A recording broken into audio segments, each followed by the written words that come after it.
What in the world is data science? We hear that term used all the time. I don't think all that many people really know. But today, on episode 274 of CXOTalk, we are speaking with one of the world's top data scientists.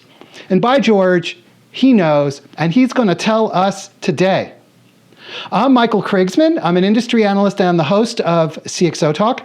Before we begin, I want to say thank you to Livestream, which has been supporting CXOTalk and providing our video streaming infrastructure for the last 2 years. They're great. Go to livestream.com/CXOTalk and they will give you a discount. And then I have one small favor. Would you please right now tell a friend? Tell a friend to join, like us on Facebook also. Please do that. Without further ado, it is my unalloyed pleasure to introduce Anthony Scriffignano. He's the Chief Data Scientist at Dun Bradstreet, and he's been on this show before, and it's always a pleasure. Anthony, how are you? And welcome back. Michael, thank you very much for inviting me back. It's always a pleasure to talk to you. Looking forward to the conversation. Well, I am as well. So, Anthony, let's begin very briefly. Tell us about Dun Bradstreet. So Dun Bradstreet is one of the oldest companies in the United States. It's a very global company. We've been around, we're in our 176th year right now, which is pretty rare air. We deal with commercial credit and also sales and marketing and compliance. We help businesses know about each other all over the world for various purposes. Total risk, total opportunity. Well, you are a company that's been around over 100 years, and that is definitely pretty rare air. So you're the Chief Data Scientist. What does that actually mean?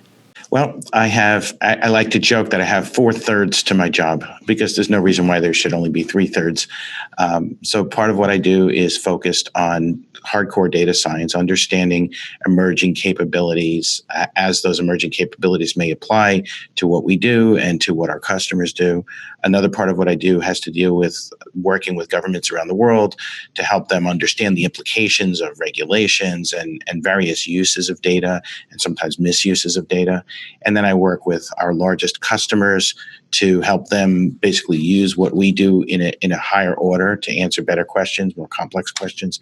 And then I try to help our company behave in a more global way. So interacting around the world with our network of companies that we deal with and making sure that we are truly behaving in a global way in this very global economy that we're in right now. Okay, so you've got your hand throughout Dun Bradstreet's data, business data analysis. And obviously you're a data business, so you're central to this very large organization's use of data. And, you know, we're talking today about demystifying data science. And maybe a good place to start is to ask you the most basic question, which is, when we talk about data science, what is that? What do we mean? So it's a great question, and I'm going to warn you right now that if you ask different people, you will get slightly divergent answers to that. I have a background in hard science, so I tend to approach this in a very scientific way. So to me, data science is the science of using data, and science means doing things scientifically, observing the world, understanding what's going on in some way, forming some sort of hypotheses, asking important questions, selecting methodologies to answer those questions, then collecting data, understanding the data in the context of the question and the bias in the data, and then forming some sort of conclusions, and then informing others and hopefully lather, rinse, repeat. So data science is using data in a scientific way to do things that are meaningful to answer questions. You will get other answers to that question that involve lots of mentioning of tools and environments and technologies, and people will talk about artificial intelligence and the Internet of Things and blockchain, and all of those things are, to me, part of the environment that informs these important questions that we ask in the data science community. So you clearly make the distinction between the notion of data science, which is really where I think we should drill down into next.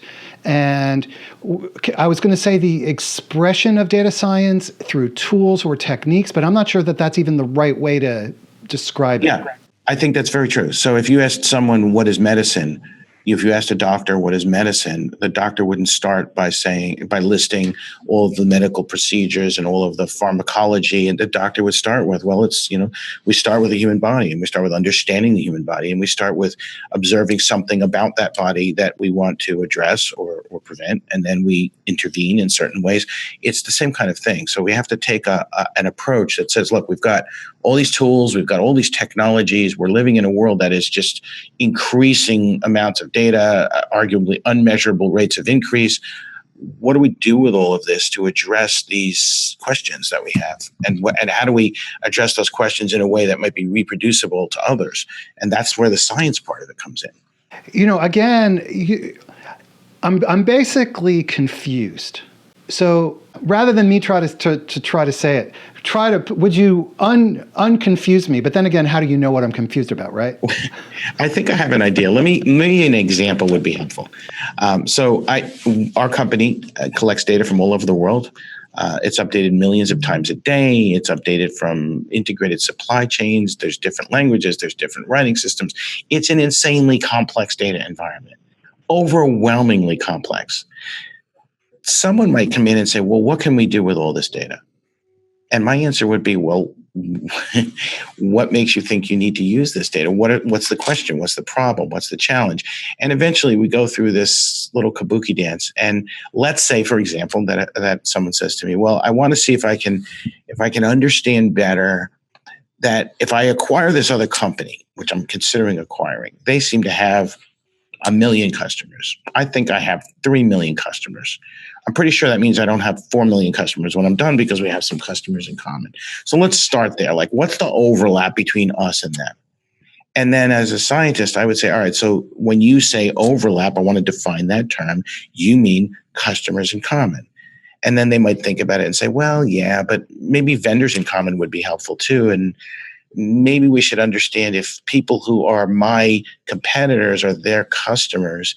And maybe we should understand if their counterparties in lawsuits are maybe people that I have relationships with. And we start to get more nuanced about this concept of overlap. Eventually, when I get a good working definition of what they mean by overlap, and I get a good working definition of what this problem is that they're trying to address, then I start to look at the data and say, all right, now, how can we address that important question that you asked about overlap, defined very carefully in these 4 or 5 dimensions with this data that we have?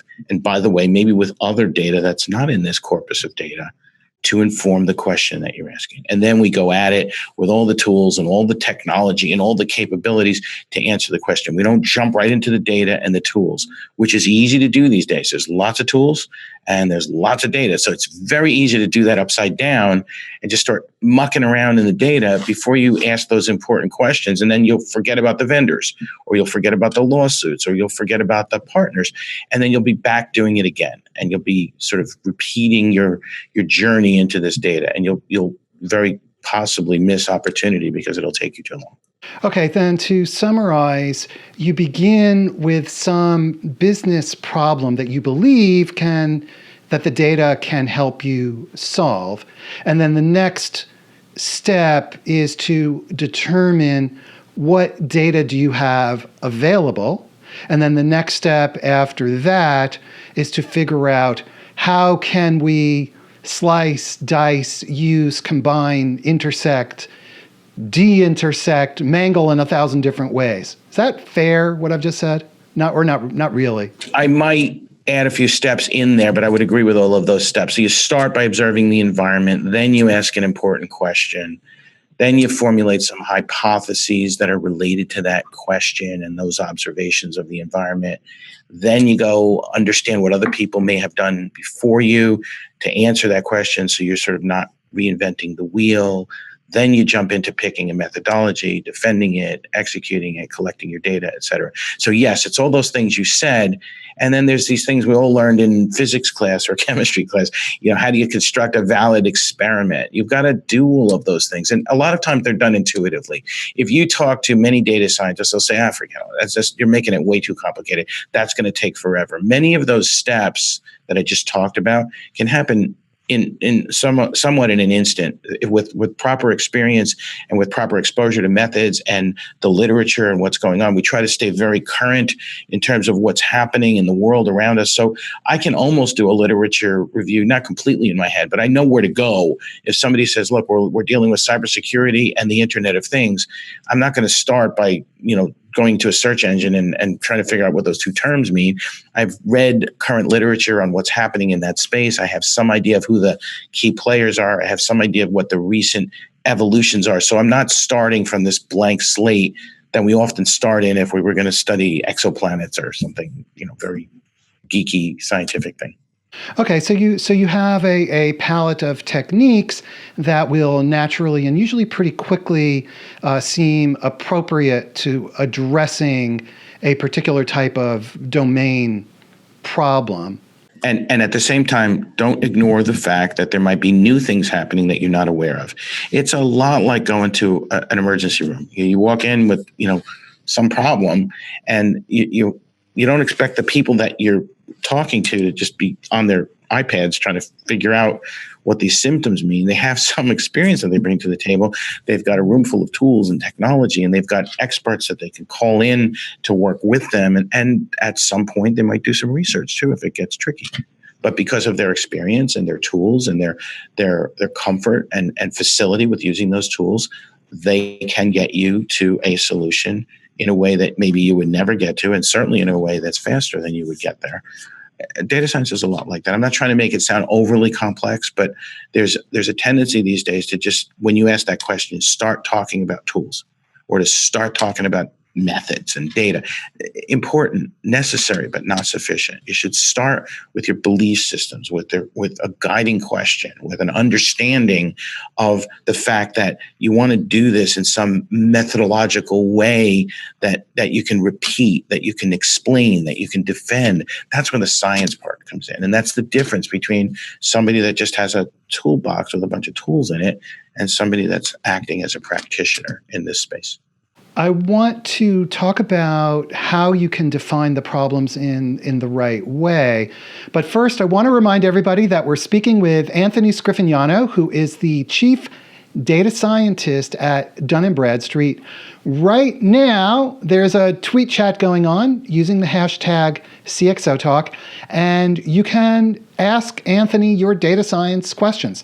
So Anthony, how do you formulate the problem in the right way? So let me give you an example. You just mentioned that there's a tweet chat going on. So I was trying to listen to that as a data challenge.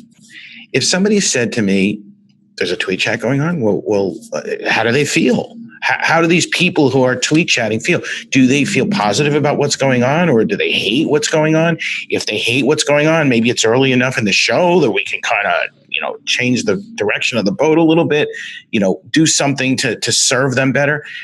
That is a question that involves unstructured data. It involves observing that, the tweet chat, there's tweets, right? So people are articulating things. It's not just the number of characters in the tweet. There's a bunch of metadata that comes along with every tweet that tells you about the profile of the user and possibly their background. There's information that can be connected to that about what you might have known about them before or what they might have disclosed about themselves.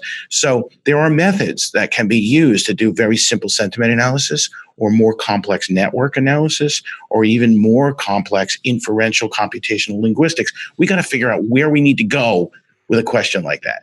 And the answer involves we only have a certain amount of time. We need to do it kind of now. So maybe we're going to have to cut it off in terms of what could be done versus what will be done. At the same time, we've got to sort of assess whether the answer we're getting is useful enough to be actionable, that we can do something. That would be an example where you wouldn't want to just jump in and start looking at the tweets. Now, if there's only 10 tweets, just read the tweets. You don't need tools for that. But imagine there was 10,000 or 1 million tweets, right? Then maybe you need a little help with some data science, some technology, some tools, some practitioner experience around language and sentiment and clustering, things like that. So one of the differences then between a data scientist and somebody using Excel to perform analysis on a set of data is the scale. Is that an accurate statement? It can be. I use Excel from time to time. It's a tool, and it has limitations in terms of the amount of data it can munch and what it can do with that data. Sometimes that's all you need to do. So, there are times where an experienced automotive mechanic uses a hammer. It's fine. And I'm not calling Excel a hammer. Definitely the volume of data. So we always have these 5 V's, right? Or we even argue about how many V's there are, but volume, velocity, veracity, variety, value, those are the ones I look at. When any of those V's overwhelms the best attempts to deal with them, you have a big data problem. And when you have a big data problem, you probably need some data science to help you address that in a methodological way. So yes, volume is a good place to start, but I wouldn't just say because you have a lot of data, now you have one of these problems. Because imagine I just had weather data for the past 100 years, and I want to know what the average temperature is in New York. Find the column or the row that tells you that you're in New York and the temperature, and do the math. That's not a big, complicated problem. If somebody came along and said, well, wait, hold on, you just assume that these temperature readings were taken at the same interval and that they were taken with the same equipment, that had the same kind of bias into it, and that's not really true. You can imagine how we could nuance that answer a little bit by somebody who knew a little bit more about the data, sort of reminding you to ask a few questions you might have forgotten to ask because you were too busy jumping into the data and calculating something. And would you just repeat for a moment the 5 elements that you mentioned? Hopefully I can repeat them. Volume, velocity, veracity, variety, value. Volume is how much do you have? Variety is how it changes. So sometimes you have string data, sometimes you have numerical data, sometimes you have video. That's variety, the different types of data. Velocity is how quickly it's changing over time. Is it changing once every millisecond or once every month? Veracity is the truthiness of the data. All data isn't true, and not even all true data is true all the time. So if you looked at the number of people in Times Square, it might have been true at the time you collected it, but it might not be true anymore right now. And then value is really the degree to which the data that you're looking at intersects usefully with the question you're trying to ask.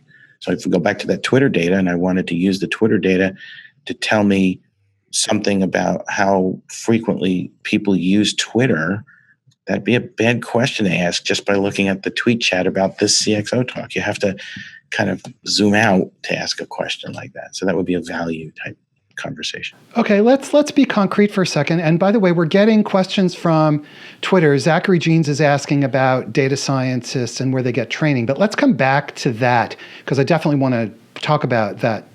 Yeah, it's an important question. But let's use an example. I want to know about the people who are engaged in the tweet chat going on right now using the hashtag CXOTalk. So let's have a little dialogue. Michael, what would you like to know about them?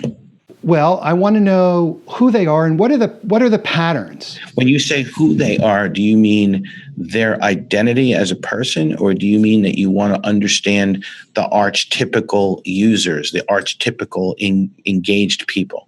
I want to know the pattern of, are there similarities among these people? What are the common attributes? Or in other words, why are they here? Now, those are 2 different questions. So the common attributes, we can start with their Twitter profiles and we can look at what they've disclosed about themselves, or we could possibly fold that into trying to see if they have a discoverable social media profile, maybe on LinkedIn, or I don't want to keep naming platforms, but maybe in some other social media platform where they might have information about their title and the company that they work for and their educational background, et cetera. So I might see if there's a way permissibly to use data like that to give you an answer. You also talked about why they are here, and that's a very different question, and one that I would say philosophers have been asking for centuries, right? So probably millennia. So what I would do with that one is I would probably start with a few hypotheses. I would probably start with, well, they're here because they're in some way associated with technology, or they're here because they're in some way associated with new media, or they're here because they are in some way associated with my network or your network. Those are 3 hypotheses. I would come up with 7 or 8 or 10 hypotheses, and I would say, what are the attributes that we can discover that would confirm or refute those hypotheses, scale them, do some math, do some curation of data, and I'll bet you within a very short order, I could come up with a pretty good profile for you. Would it be perfect? Absolutely not. Because you don't know if somebody's here who's somehow your competitor and they're watching you so that they can see how they can do what you do better or something like that. We don't know. There will be things that will not be easily discoverable. So we have to also have a conversation about the bias. Michael, let me tell you some things I can't see here. And then there's also the things I won't see, right? I'm probably not going to have a conversation about, the things you have to be very careful about making observations about maybe race or religion or something. So I would probably steer away from those things. So we'd have that conversation. Wouldn't take long. And because you've had conversations like this with me. And then we'd do a little fancy data science and I'd give you some answers and hopefully there would be action. Okay, but so you do some fancy data science, but aside from the volume and the velocity issues of that data stream that's coming in, quite frankly, I can pick out these conclusions you were just describing simply by eyeballing the tweets. So in this particular case, we're kind of torturing this example. There's probably not enough data to really require an overly robust analysis. But imagine if you asked that question about every CXOTalk going back several hundred. And imagine if you wanted to then juxtapose that observation with some other show that you consider to be either very similar or very different. And you wanted to understand the nuanced interaction between I can overwhelm it very quickly. So there's what you just talked about is what's called a heuristic approach. Can we build a data science method that would mirror the behavior of a group of similarly instructed, similarly incented experts? So can I teach this thing I'm building to behave like you? To observe what you would observe and then go do it 1,000,000 times because you're busy or you would get tired. By the way, even if you think you can do that, when you try to do that 1,000 times, you start to get tired. You start to maybe remember things that you've already seen. There's types of bias that are introduced even in an expert like yourself when you try to do the same thing over and over and over again. And then there's confirmation bias. You want the answer to be a certain way, so you notice certain things more than other things. So people often feel like, gee, if I just did it myself, I could do this. When you do it yourself, you introduce types of bias that might be problematic depending on what you're going to do with the answer. Well, it turns out that computers are pretty good at these kinds of rapid calculations. I always say that it's better to be consistently wrong than inconsistently right? When you design a method, you can at least be consistent. And if you don't like the method, if it's consistently wrong, then you can tune it. You can work with it over time. But when you get a bunch of people doing certain things, they have different opinions. They have pessimism and optimism. They get tired. They want to do well for you. They want to please you. You got to control for all these things. And it gets very complicated when people get involved.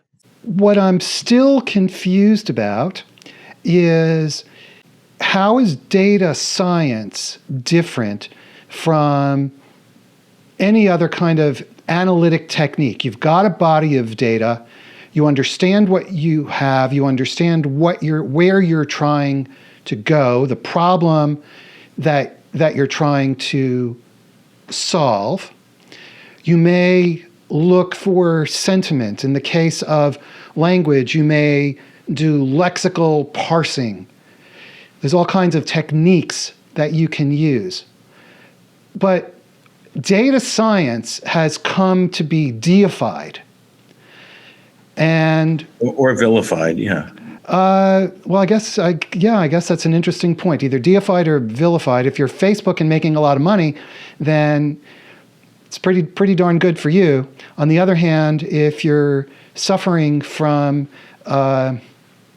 fake from being manipulated. There you go. Exactly. Yeah. Okay. So let's actually talk about this notion of using data science.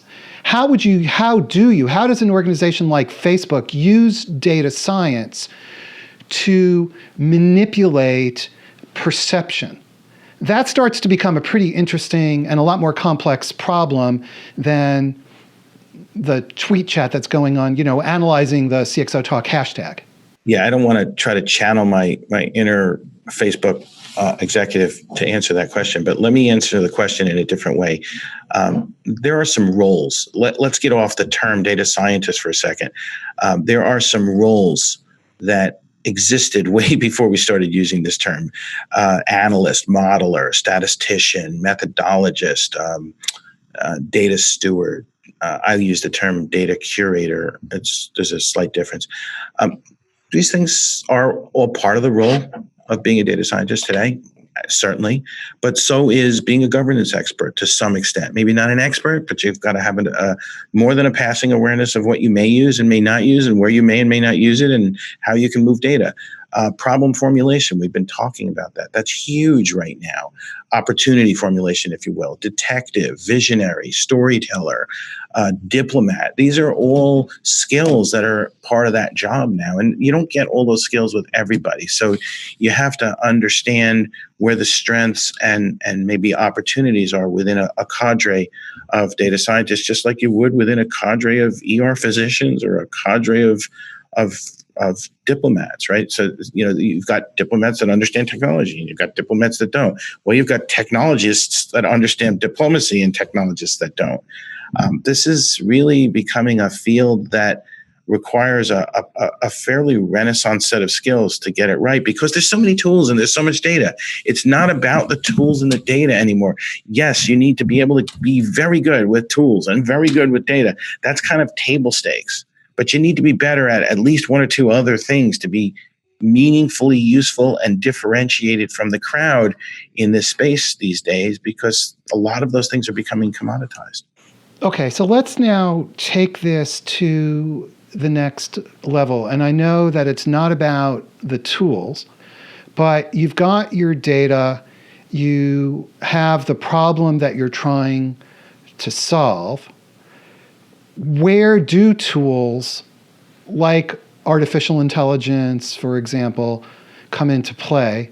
And is it even fair to say that artificial intelligence is a tool, or is it more of an umbrella marketing term? And what about terms like machine learning, deep learning, cognitive? Where do those fit into play? So I've just asked you about 5 or 10 questions all rolled into one. Yeah, that's about 8 CXO talks right there. But if I could sort of try to summarize that, this term artificial intelligence, we need another word. We need a new term, because it's just taking on too much. And it's becoming this all-encompassing term that can mean so many things. In general, you have supervised methods, which essentially involve training. You look at a bunch of data, you do a bunch of regressive analysis, you come up with equations that kind of model the data and would have worked had you had them in the past, and then you make the assumption that the future can somehow be compared to the past, and you start to apply those models and you tune them as you go along, and those are supervised methods. A lot of things that we do with language, for example, because language is so complex, involve asking people to sort of look at sample documents and do the digital equivalent of highlighting them in various ways. And then we train algorithms to understand how that was done. And then we say, go forth and do it. Well, what happens when the text changes, right?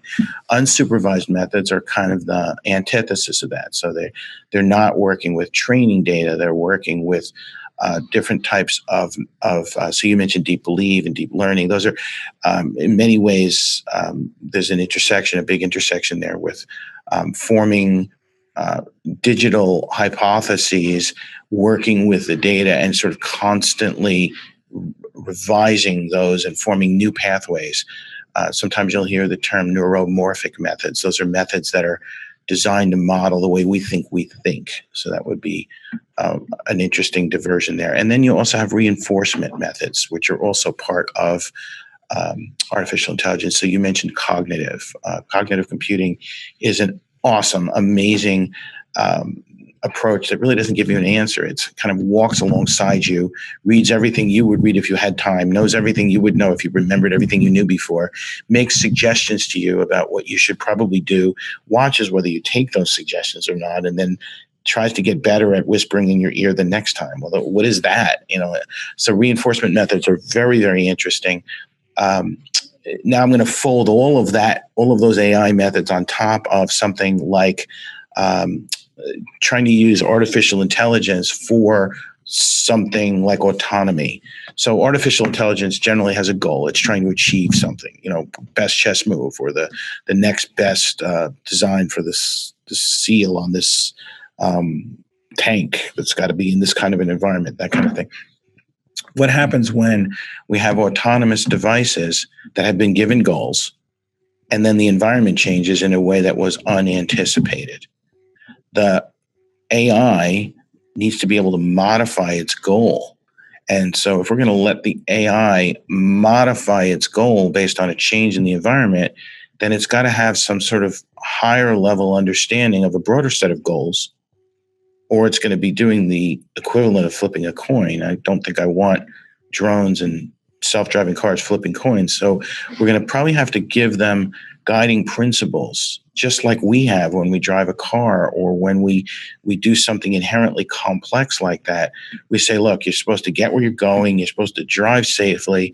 And if an elephant walks out in the middle of the road and you've never seen that before and never contemplated it, you don't just let go of the wheel. You do something by using a higher set of reasoning. And so we've got to be able to embody that.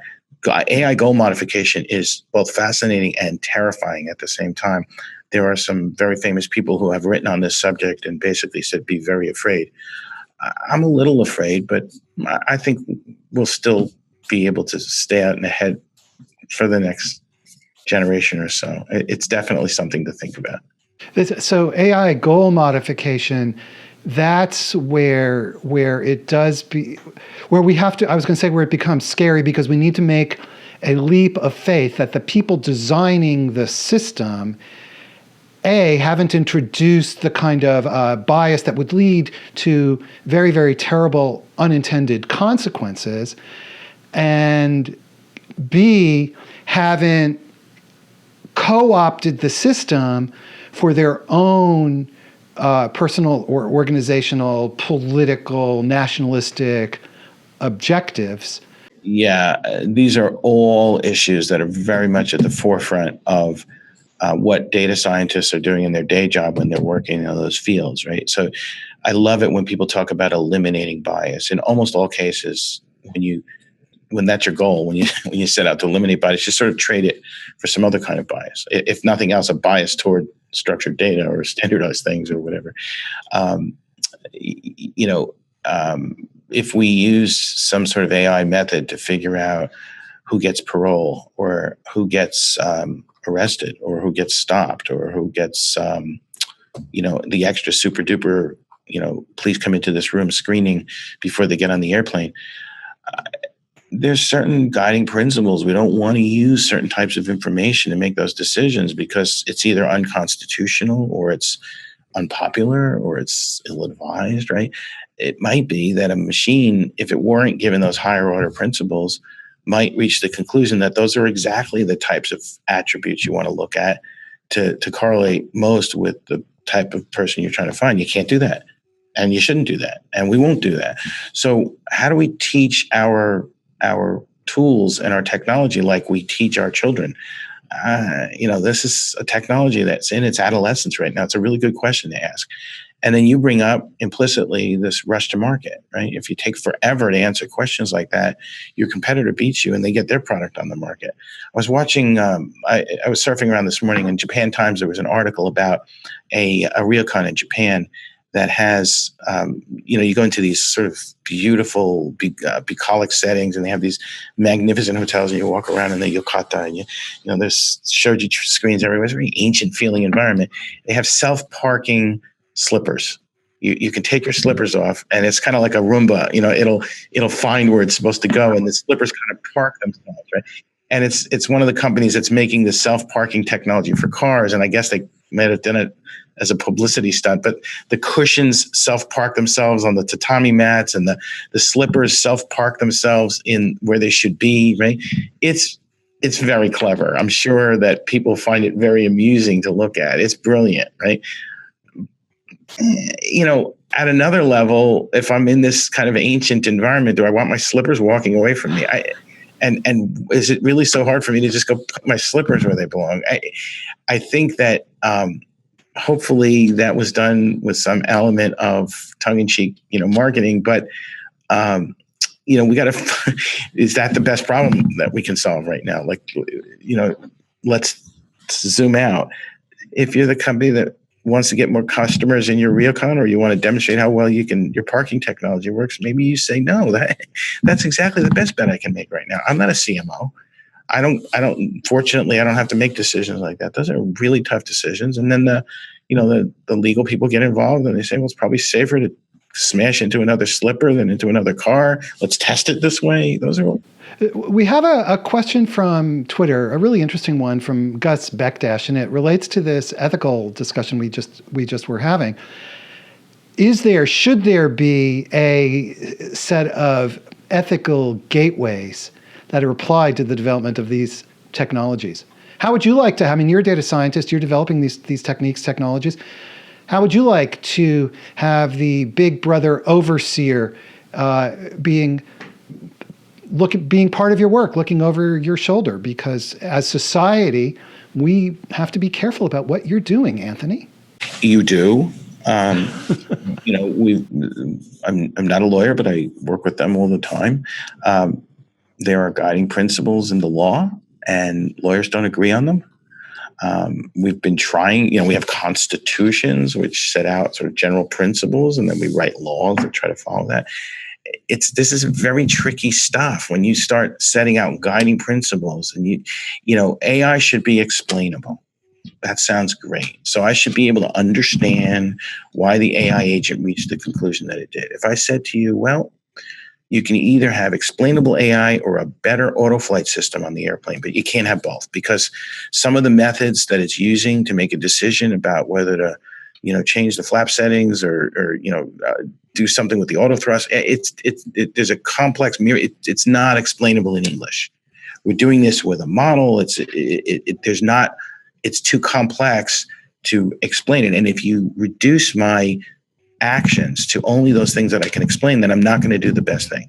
Are you willing to make that choice? If it's a robotic surgeon or an auto flight system, I'm probably going to say, I need to think about that. And if you want to breathe down my neck and say, you just violated the explainability edict, and therefore, we're going to sue you, then I'm going to be super careful about what I create. And it's going to be a lot more pedantic and a lot more sort of obvious, because I'm going to be careful about not getting sued, and then maybe I won't do the best job I can for you.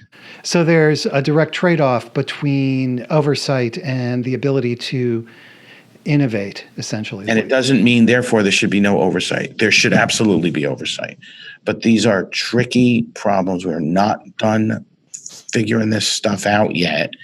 There's a whole degree of ethical consideration. We still have bioethical conversations today.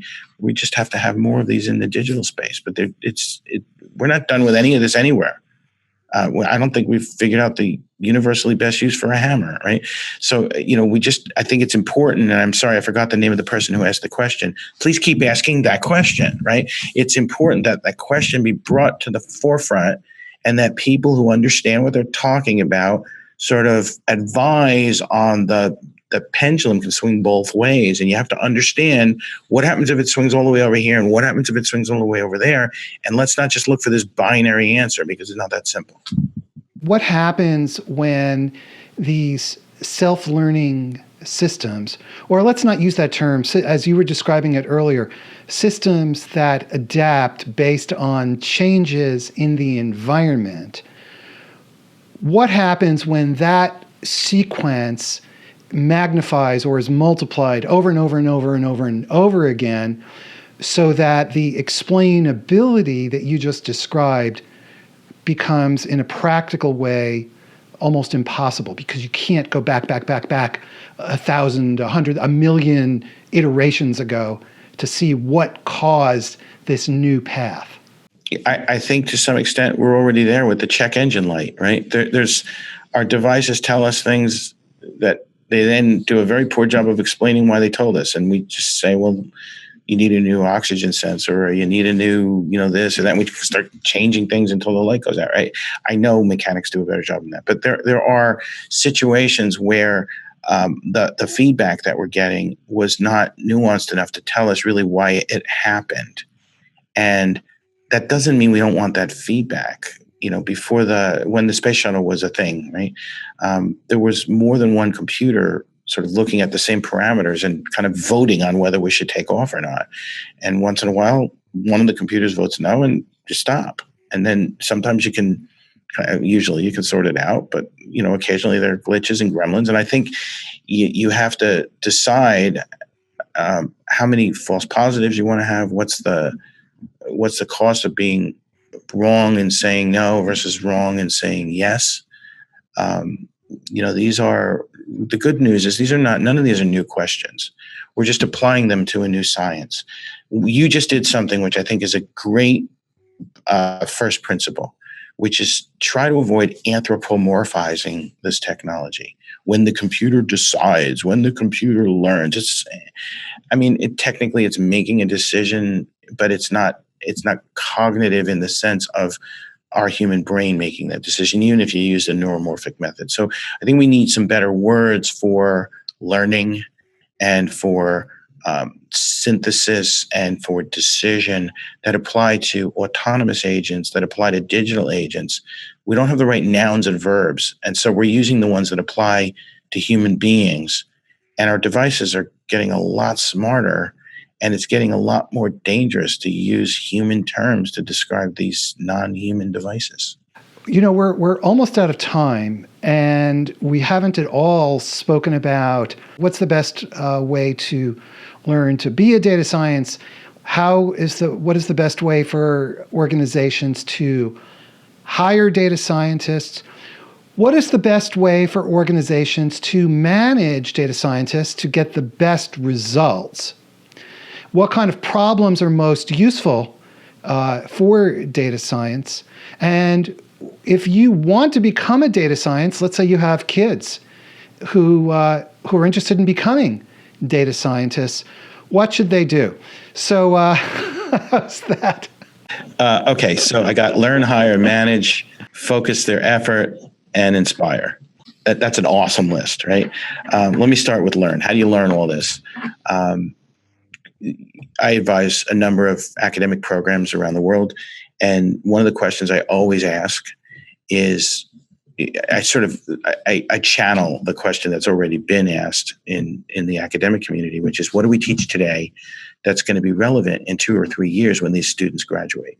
That's a very big question. Increasingly, my advice is, I get why you have to teach them specific tools. I'm trying not to rattle off a set of tools because then I'm advertising for products, but this language or this environment or this database system, or there's certain like favorite tools and environments today, right? So do you need to teach that? Well, I guess you need to teach that. But if you show me your curriculum and all you're doing is teaching the students how to use those tools, I'm pretty sure that by the time they graduate, those tools will be old. There'll be newer versions of those tools, or there'll be other tools. So yeah, they need to know how to use a tool, because you can't do anything without using a tool, but it's sort of necessary, but not sufficient. And then the conversation goes to, well, what else do we have to teach them? Well, problem formulation would be nice. Something about understanding basic methods like statistical sampling methods and bias. And, you don't have to be necessarily the world's best mathematician, but you probably should understand basic probability, basic statistics, basic mathematical techniques for doing things, understanding sampling methods, et cetera. So there's some element of that. What about the actual new, emerging capability? Do we need to teach them about the Internet of Things and blockchain? And yeah, there probably should be some sort of general survey course on where are the new technologies going. And so we get there. We eventually get to this curriculum approach that has like all these different pieces in it. And then someone comes along and says, I don't think you need no stinking degree. I think you can just learn all this. There's open source tools. There's things you could go on the internet. I'm not going to name places again, and take courses. Why don't you just learn it yourself? Well, you might have the discipline to do that. The danger would be that you don't have a spirit guide. How do you know what you should be learning? What you should go and learn, including English? That's a tricky question unless you have someone walking alongside you who's going to say, well, if you go down that path, you're really looking at a supervised learning method. Just be careful you don't reach the conclusion that you can machine learn your way out of everything. There's other types of methods. And then you say, well, what types of methods? And then we have the conversation we had before. So having a spirit guide is pretty important. How do you hire? I gave you a list before of sort of the before and after requirements, data steward, analyst, modeler, statistician, methodologist. You probably should have some grounding in one or two of those hardcore things that you've done or can do. But I'm also asking questions around governance. I'm asking questions around storytelling. I'm asking questions about diplomacy. So when I'm generally talking to people that are more senior, I'm interested in, can they argue with me about something in a meaningful way that drives us to a solution? Can they look at a problem they've never seen before and do something more than just talk about how it's not fair and they don't know? Can they abstract what they know to something they've never heard about before? Do they have the ability to do that in a methodological way, in a scientific way? Or do they just try this, try that, try this? You talked about how do you manage them? Great question. So data science in different organizations has different faces. In some organizations, it's very centralized. You go to the cadre of data scientists. More often now, it's not. It's federated. It's all over the organization. You've got shadow data science everywhere. Everybody downloaded some tool and installed it and thinks they're great because they have that tool. So in the federated environment, fully federated, it's really about helping best practice gets spread through the organization and making sure that we are moving forward and not just trying things, and maybe providing some expert advice where it's needed and getting people to have a certain core set of skills. In the very focused environment, it's more about making sure that you don't become so insulated that you really lose touch with what the customers care about, what the organization cares about, what the business problems are. So you want to understand where your organization is in that continuum of fully federated to fully centralized. And are you there on purpose? And how do you effectuate change in the direction that's most meaningful for your organization there? And for that, by the way, I look at not just the technology and not just the processes, but the people and their mindset as well, because it's all part of that equation. You talked a bit about how do you focus them. The big advice I would give there is the cost of doing nothing is not nothing. Be very careful that you understand what you're not doing while you're choosing to do what you're doing, and making sure that you're choosing mindfully and that you're choosing meaningfully among these cherished and often very scarce resources to get the best bang for your buck and the most value for your customers and your shareholders. In terms of how you inspire them, I talk about this a lot. We need to be learning leaders. You can't just call yourself king and move on. You got to learn something every day in this field. And if you're just learning, then you're being selfish. You ought to be teaching something every day too. So I think you got to be very humble. If you want to inspire people who have these awesome capabilities, you've got to give them exciting things to work on.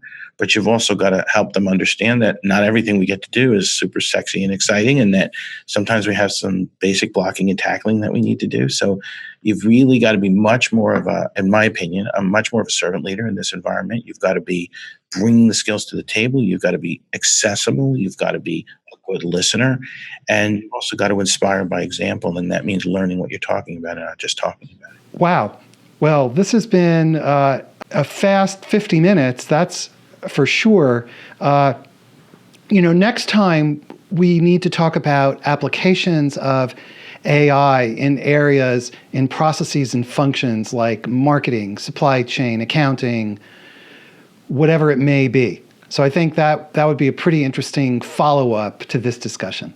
I agree. Totally. Every time we talk, I think we spawn 7 or 8 new ideas, and wish we talked about that 50 minutes ago. I think this is really, really valuable. I thank the people who raised the questions about education and inspiration. It's inspiring that people think about that. And the one piece of advice I'd leave you with is, don't just wave your hands and say data science. Like, think about, what do you mean when you say that, and mean it for some reason. Don't just try to channel something. Understand it, learn it, and it's exciting. There's so much to do in this field.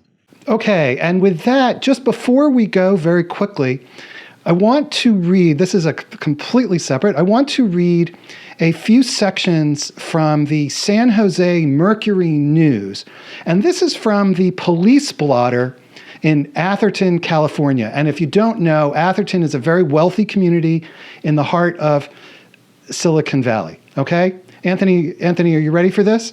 Yeah, I was just reading that this morning. Okay, so this is from the police blotter in Atherton, California. Okay, a resident worried that a noisy hawk in a tree was in distress. When authorities arrived, the hawk was quiet and enjoying dinner. A pedestrian was reported after midnight wearing black pants and a white dress shirt. Whatever. A man was reported to be lying on the ground, possibly writing. And finally, actually 2 more, a family reported being followed by a duck who resides on Tuscaloosa Avenue. And last, but definitely not least, a resident reported a large light in the sky. Turned out to be the moon. And on that profundity, I want to thank everybody for watching episode number 274 of CXOTalk. We've been speaking with Anthony Scriffignano, who is the Chief Data Scientist at Dun and Bradstreet. And again, I'll ask you, please tell a friend about CXOTalk. Like us on Facebook, subscribe on YouTube. We'd really appreciate that.